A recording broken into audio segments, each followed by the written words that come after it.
नमस्कार दोस्तों, इस वीडियो में हम देखेंगे कि पुश टाइप फ्लश वाल्व को कैसे रिपेयर किया जाता है और इनमें क्या क्या इश्यूज आते हैं।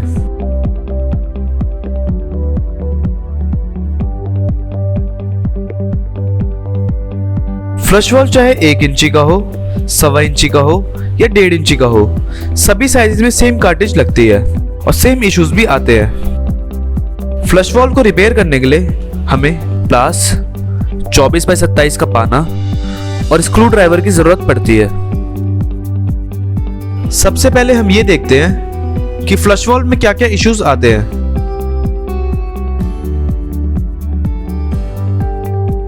इश्यूज को देखने और समझने के लिए हमें सबसे पहले ग्लासी और हैंडल को खोलकर देखना होगा कि इसमें लीकेज कहां से आ रही है।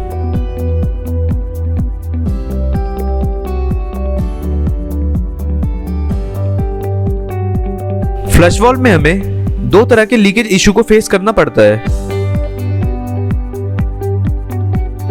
फ्लश वाल्व के स्पेंडल से लीकेज इश्यू आती है।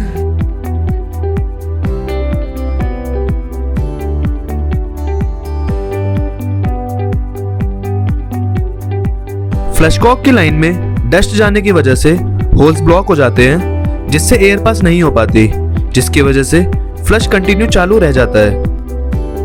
सॉल्यूशंस।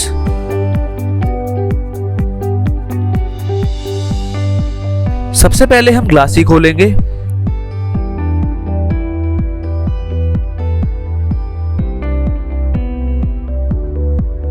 हैंडल खोलेंगे और फिर फ्लश वाल्व में स्प्रिंग के ऊपर की पीवीसी की कैप को दबाकर प्लास की मदद से लॉक को निकालेंगे।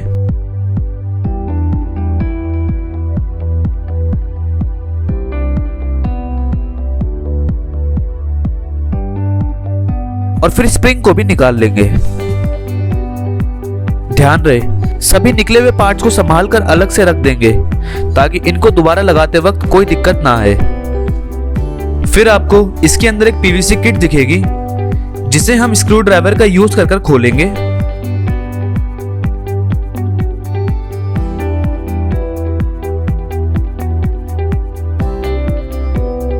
इसके बाद 9x2.5 की ओरिंग को कंपनी से मंगाकर लगा देंगे।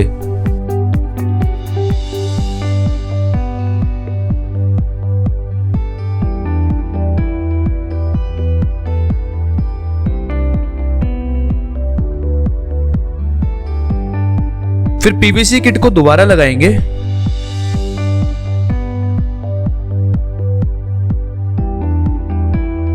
फिर स्पेंडल की मूवमेंट को कितना स्मूथ रखना है और कितना टाइट रखना है, इन बातों का ध्यान रखते हुए हम स्पेंडल को इसी हिसाब से टाइट कर देंगे।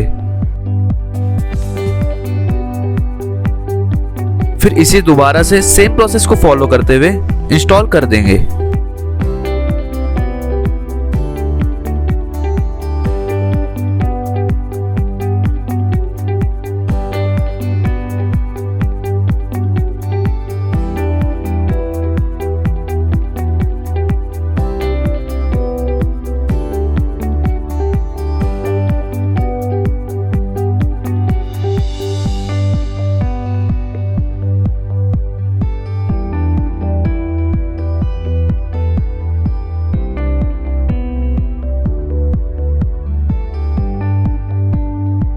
इसके बाद इसकी ये लीकेज इशू सॉल्व हो जाएगी।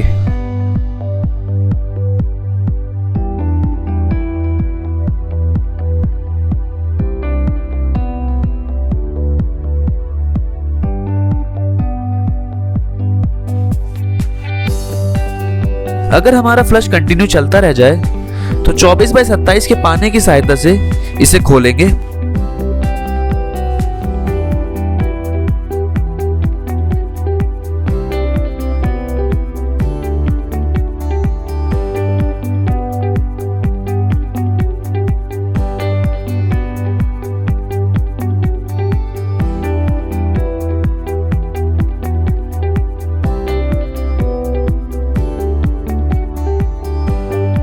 और फिर फिटिंग को चेक करेंगे कि हमारे एयर लेने वाले होल्स ब्लॉक तो नहीं हो गए।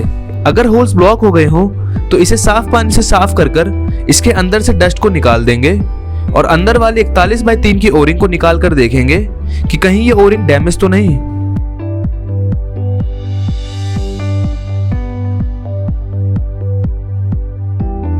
अगर ये अंदर वाली ओरिंग डैमेज हो तो कंपनी से 41/3 की ओरिंग को मंगाकर चेंज कर देंगे। फिर जो बॉटम में सिलेंडर है उसके अंदर स्पैंडल को फंसाकर और हैंडल को क्लॉकवाइज डायरेक्शन में घुमाकर सिलेंडर को निकाल लेंगे।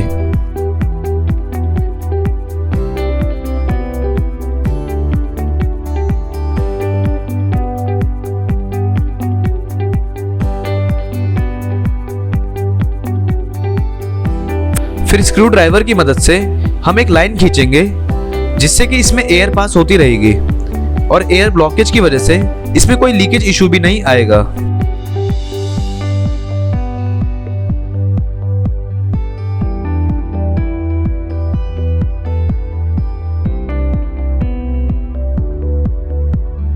फिर सिलेंडर को दोबारा से सेम प्रोसेस को फॉलो करते हुए इंस्टॉल कर देंगे।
यही दो इश्यूज फ्लश वाल्व में आते हैं और इन सॉल्यूशंस को फॉलो कर हम इन सभी इश्यूज को सॉल्व कर सकते हैं।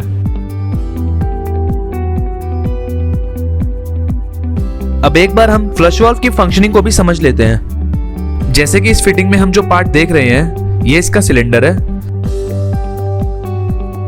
और इस सेकंड पार्ट इसका पिस्टन है। पिस्टन के अंदर छोटे छोटे होल्स होते हैं। जब हम इसके पुश बटन को प्रेस करते हैं तो ये नीचे जाकर इसके अंदर वैक्यूम क्रिएट कर देता है। फिर पानी और हवा इसके अंदर जाती है जिससे वैक्यूम रिलीज होता है। जब हमारा पानी बार बार अंदर बाहर आता जाता है तो इसके होल्स ब्लॉक हो जाते हैं। ब्लॉक होने की वजह से इसमें वैक्यूम रिलीज नहीं हो पाता जिससे कि कई बारी पानी खुला रह जाता है। अब इसके हमारे पास दो सॉल्यूशंस हैं। या तो हम इसके होल्स को साफ कर दें या हम इस पर एक लाइन खींच दें। लाइन खींचने का पर्पस हमारा ये था कि जो पुश बटन को दबाने से वैक्यूम क्रिएट हुआ था तो इस लाइन के जरिए पिस्टन के थ्रू वैक्यूम रिलीज हो जाएगा। अब हम ये समझते हैं कि इसमें जो ओपन क्लोज लिखा है इसका क्या मतलब है। कई बार टैंक की हाइट की वजह से या हमारी जरूरत के हिसाब से हमें कम ज्यादा पानी चाहिए होता है तो पानी के फ्लो को कंट्रोल करने के लिए इस ओपन क्लोज हैंडल का यूज होता है। जैसे कि अगर हम इस हैंडल को क्लोज की तरफ घुमा देंगे तो आप देखेंगे कि इसका सिलेंडर ऊपर की तरफ आ जाएगा। सिलेंडर के ऊपर आने की वजह से पानी का रास्ता कम हो जाएगा और अगर पानी का रास्ता कम हो जाएगा तो पानी ऑटोमेटिकली कम आएगा।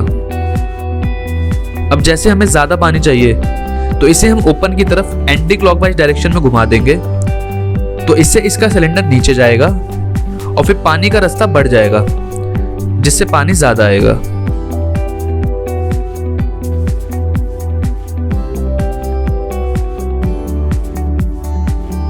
तो ये इसकी फंक्शनिंग है जिसके थ्रू हम पानी के फ्लो को भी कंट्रोल कर सकते हैं। Thank you for watching this video. Please follow us on social platforms to know more about gravity products.